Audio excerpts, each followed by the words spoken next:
ใจแฟนเจ้าอิลีน้องทั้งงามทั้งดีคือนี่ป่าน้อง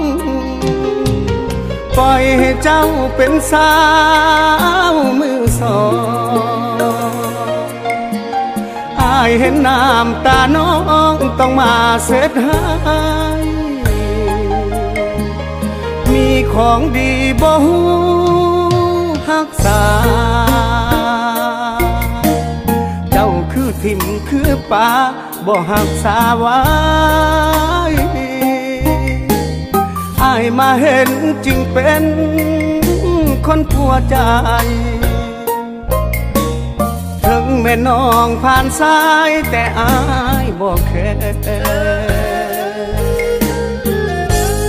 มันบ่เจือนคือตะฟังเซมันบ่เพคือดังคันแท้อายสิเอาหักแท้แส่ให้กินเรื่องผ่านสายอายบ่ถือสาอยู่ที่ว่าเฮาเข้าใจกันมาร่วมใจสร้างฝันให้มันห่างนี้ต่อไปนี้นี่คอยและเจ้าเรื่องแฟนเก่าอย่าเอาใส่ใจอายขอบอกเป็นคำสุดท้ายถึงน้องผ่านสายแต่อายบอกแค่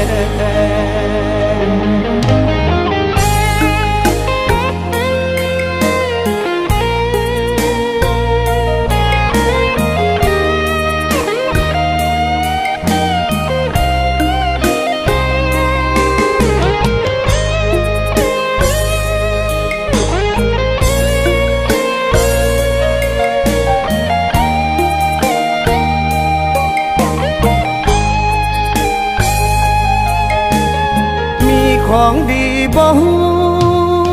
รักษาเจ้าคือทิมคือป่าบ่รักษาไว้อายมาเห็นจึงเป็นคนผัวใจถึงแม่น้องผ่านสายแต่อายบ่แค่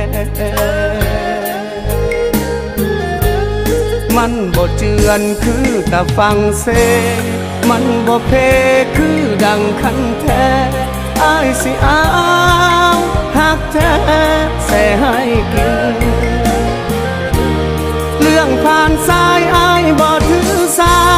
อยู่ที่ว่าเฮาเข้าใจกันมาร่วมใจสร้างฝันให้มันห่างนี้ต่อไปนี้คอยและเจ้าเรื่องแฟนเก่าอย่าเอาใส่ใจอายขอบอกเป็นคำสุดท้ายถึงน้องผ่านสายแต่อายบอกแค่เป็นแม่ห้างก็อย่าทำแม่อายบ่ได้แค่อดีตของน้อง